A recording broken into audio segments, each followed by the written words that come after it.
Welcome back to গণিতে বুদ্ধির বিকাশ। আজ আমাদের আলোচ্য বিষয় যে পরিমিতি, বিভিন্ন ঘনবস্তু সম্বন্ধে সাধারণ ধারণা। তো এটা একটা গুরুত্বপূর্ণ পার্ট, তাই তোমরা ভিডিওটাকে স্কিপ না করে দেখবে। আচ্ছা, তো ঠিক আছে, ভিডিওর দিকে যাওয়া যাক। এই যে পরিমিতির মধ্যে প্রথমে এই যেরকম একটা ঘনবস্তু কথা আলোচনা করব। এই ঘনবস্তুটা হলো এক প্রকার আয়তঘন। কি এক প্রকার? ঘনবস্তুটা এক প্রকার আয়তঘন।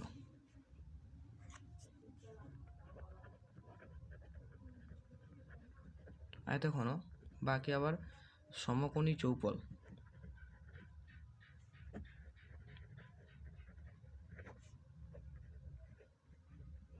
চৌপলও বলা হয়, ঠিক আছে। এবং এর এই যে ধার হলো, এগুলাকে ধার বলে।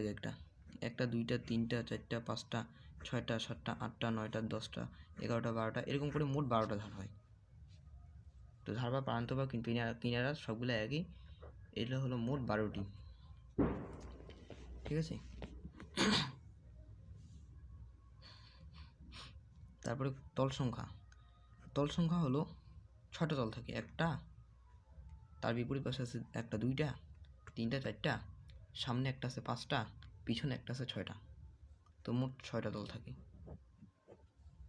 যেমন এই যে বোর্ড, এই যে জ্যামিতি বক্স, যেমন জ্যামিতি বক্সটার এই অংশটা, এটা একটা আয়তঘন দেখতে বা সমকোণী চৌপলের মতো দেখতে। তো এইটা একটা তল, এটা একটা তল, এটা একটা তল, এটা একটা তল, মোট 4টা তল হয়ে গেল। আর এই একটা তল, হ্যাঁ, আর এই একটা তল, সব মিলে মোট 6টা তল। তো তল 6টা। পার্শ্বতল বা বক্রতল হলো সেইগুলা, এই যে এগুলাকে বলে পার্শ্বতল বা বক্রতল। একটা দুইটা তিনটা চারটা, এগুলো হলো পার্শ্বতল বা বক্রতল, একই কথা। কর্ণের সংখ্যা 6টা কর্ণ হয়, ঠিক আছে। কর্ণের সংখ্যা কর্ণের সংখ্যা 4টা হয় কর্ণের সংখ্যা। ওকে, এরকম করে 4টা কোণ এদিকে আঁকা যায়, নেওয়া যায়। শীর্ষবিন্দু কতগুলো ধার বা প্রান্ত যেখানে মিলিত হয় বা যে বিন্দুতে মিলিত হয় তাকে বলবো আমরা শীর্ষবিন্দু। এই যে একটা ধার, এই যে একটা ধার, এই যে একটা ধার মিলিত হয়েছে এই জায়গায়, এই যে একটা মিলিত হয়েছে এই জায়গায়, একটা দুইটা তিনটা চারটা পাঁচটা ছয়টা সাতটা আটটা, এরকম 8টা শীর্ষবিন্দু পাওয়া যাবে। তো এবার এগুলো জানা গেল বেসিক জিনিস।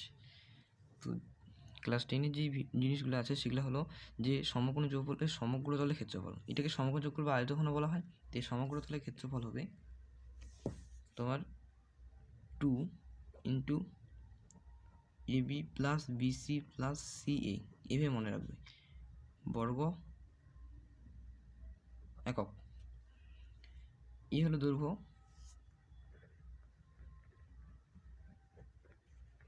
B প্রস্থ, C উচ্চতা, যেটা 2 into AB plus BC plus CA বর্গ একক, এই মনে রাখতে লাগবে। এর কর্ণের দৈর্ঘ্য, সমকোণী চৌপলের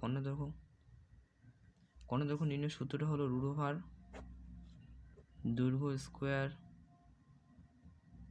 প্লাস প্রস্থ স্কোয়ার প্লাস উচ্চতা স্কোয়ার, বা এটাকে আমি বলতে পারি একক, তো বা বলা যায় এভাবে যে √, লেখা যায় √, দৈর্ঘ্য স্কোয়ার প্লাস প্রস্থ স্কোয়ার প্লাস উচ্চতা স্কোয়ার, এইভাবে কর্ণের দৈর্ঘ্যটা দেওয়া যায়। এবার সমকোণী চৌপলটার আয়তন কি হয়?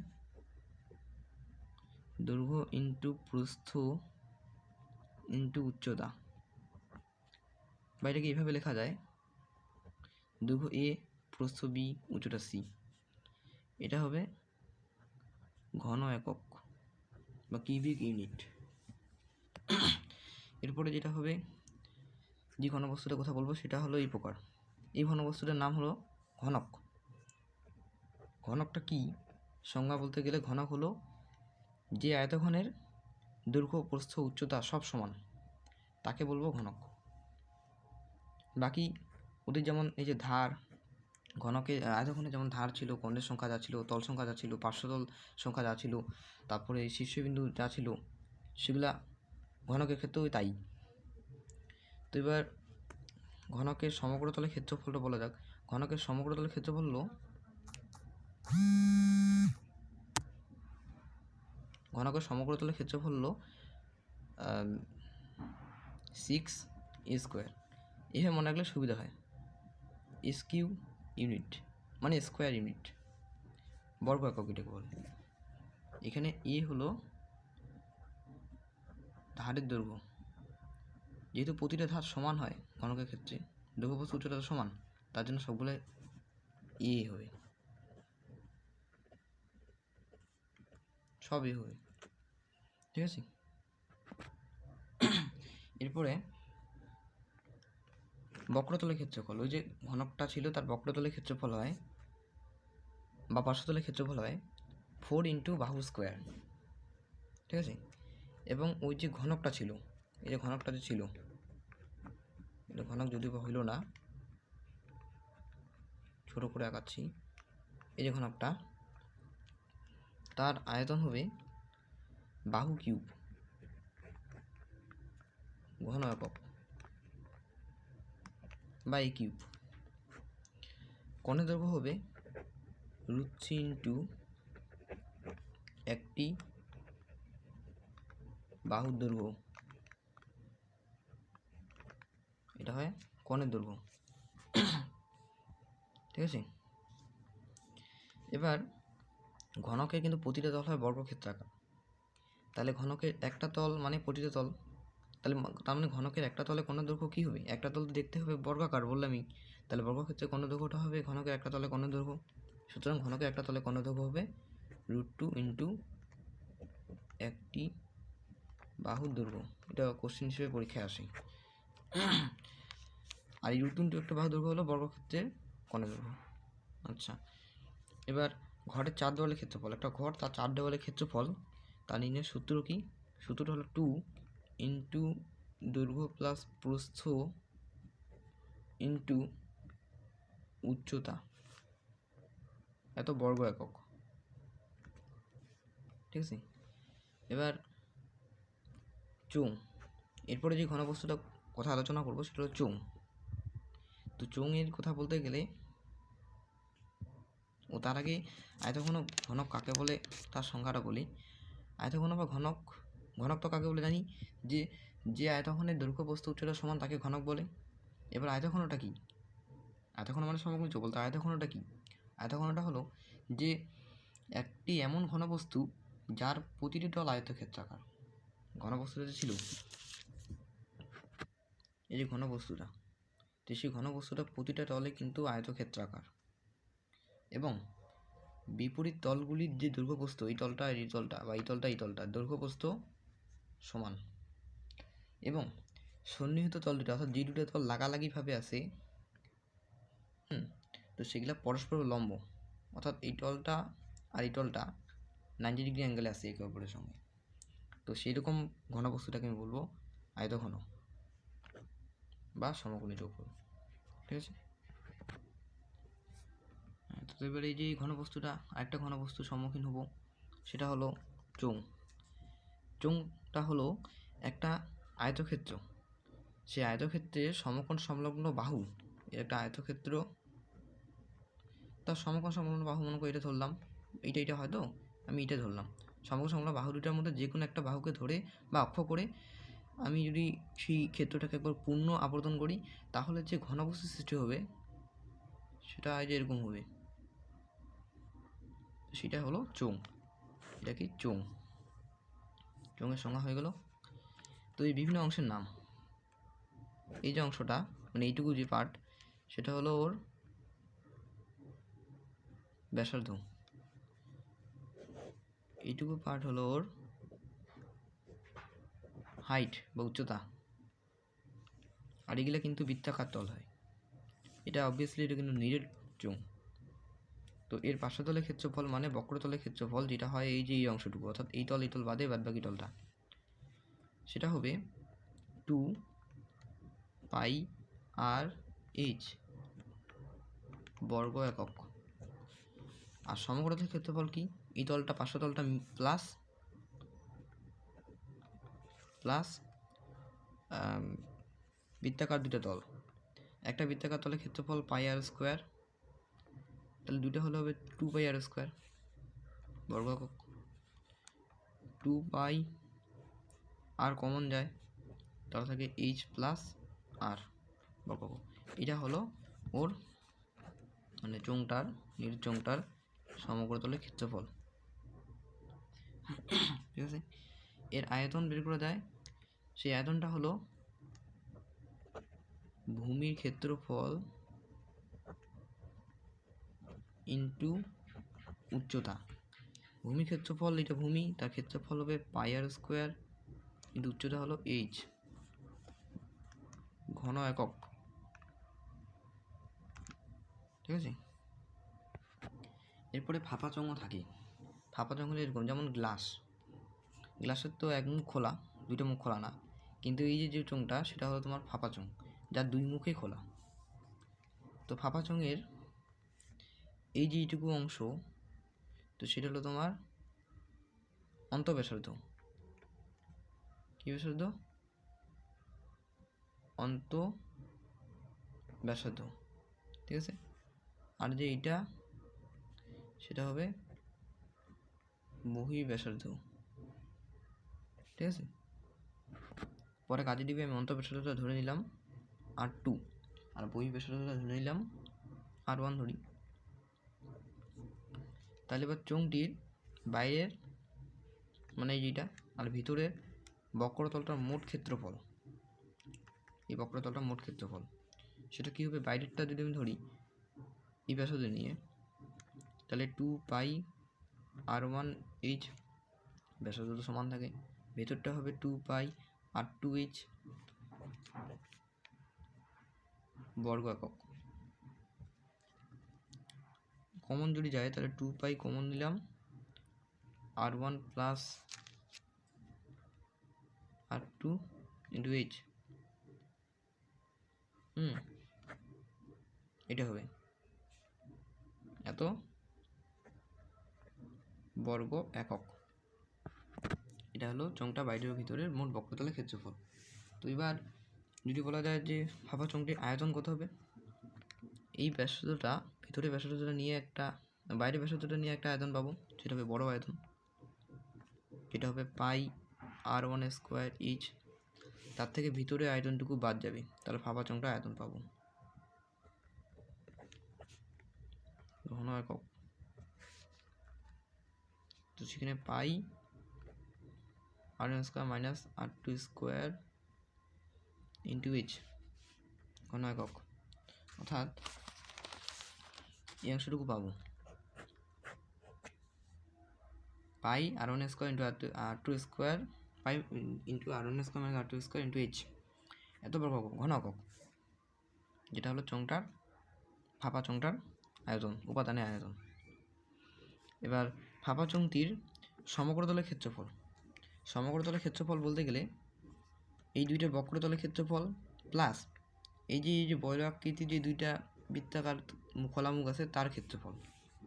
হ্যাঁ, তো সেটা সব মিলে হিসাব করলে আসবে 2 পাই আর এইচ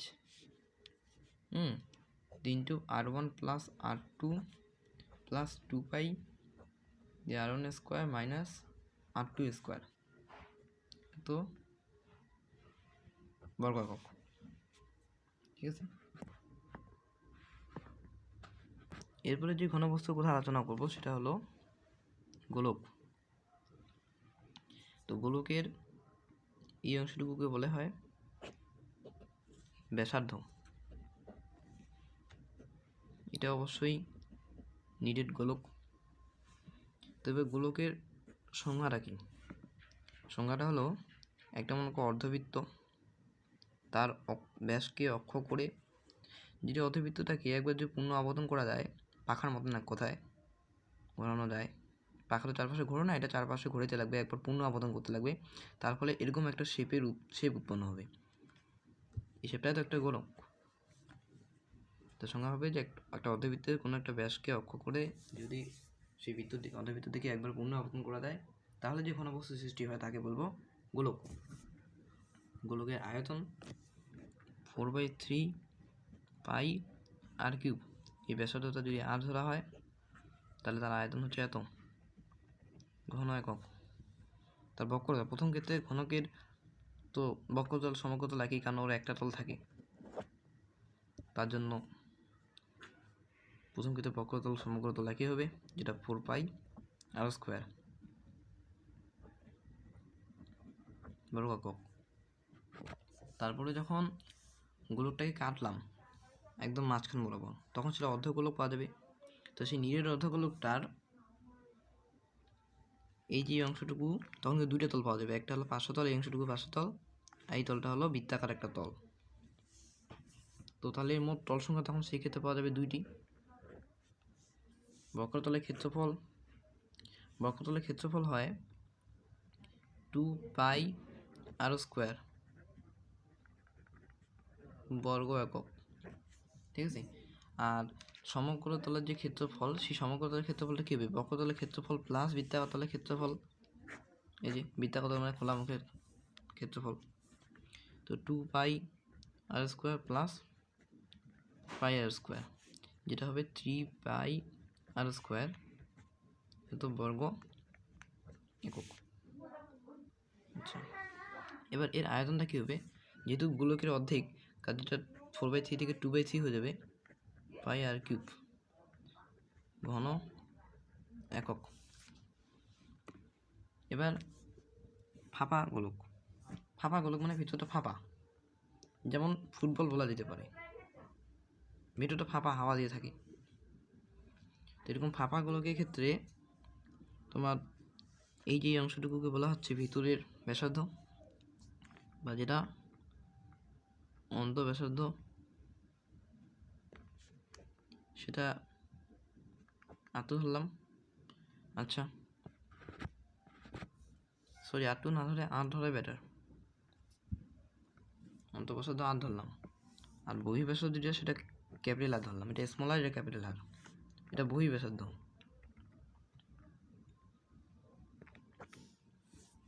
এবার ফাঁপা গোলকটির আয়তনটা কত হবে? একবার টোটাল বাইরের ব্যাসার্ধটা নিয়ে আয়তন পাবো 4/3 পাই ক্যাপিটাল আর কিউব, তার থেকে ভিতরে আয়তনটা, তাহলে তবে ফাঁপা গোলকটা তবে আয়তন পাবো। তো ফাঁপা গোলকটা আয়তন বিয়োগ করি, আর ফাঁপা গোলকটা আয়তন পেতে আমাকে ভিতরের আয়তনটাও বিয়োগ করতে হবে, ভিতরে ব্যাসার্ধটা ধরে, সেটা 4/3 পাই স্মল আর এর কিউব এত ঘন একক। যদি কমন নেওয়া যায় তাহলে 4/3 pi capital R cube minus small r cube এত ঘন একক, যেটা হলো ফাঁপা গোলকটির আয়তন বা উপাদানের আয়তন, ঠিক আছে। এবার তারপরে যে ঘনবস্তুর সম্মুখীন হবো সেটা হলো শঙ্কু হলো, সংজ্ঞাটাকে বলা যাক, যে সংজ্ঞাটা হলো যে একটা সমকোণী ত্রিভুজ, সেই সমকোণী ত্রিভুজের সমকোণ সংলগ্ন দুটো বাহু, তো সেই বাহুটা যে কোনো একটা বাহুকে, মনে করি এই বাহুটাকে অক্ষ করলাম, করার পরে যদি আমি এটাকে ঘোরানোর ফলে এরকম এক প্রকার একটা ঘনবস্তু পাওয়া যাবে। এই যে ঘনবস্তুটা পাওয়া গেল সেটা হবে শঙ্কু, ঠিক আছে, এটা হবে শঙ্কু। তো এই শঙ্কুটার বিভিন্ন অংশ নামগুলো জানা যাক। এই যে এটা তির্যক যে উচ্চতা, এটাকে তির্যক উচ্চতা বলে, এটাকে প্রকাশ করা হয়, তোমার রিপ্লেস করা এটাকে এল দিয়ে, এখানে রেখে দিই। আর এই যে আছে এটা হলো ব্যাসার্ধ, এইটুকু অংশ, এটাকে প্রকাশ করা হয় আর, এটা হলো তোমার লম্ব উচ্চতা, এটাকে প্রকাশ করা হয় এইচ, এটা হলো তির্যক উচ্চতা।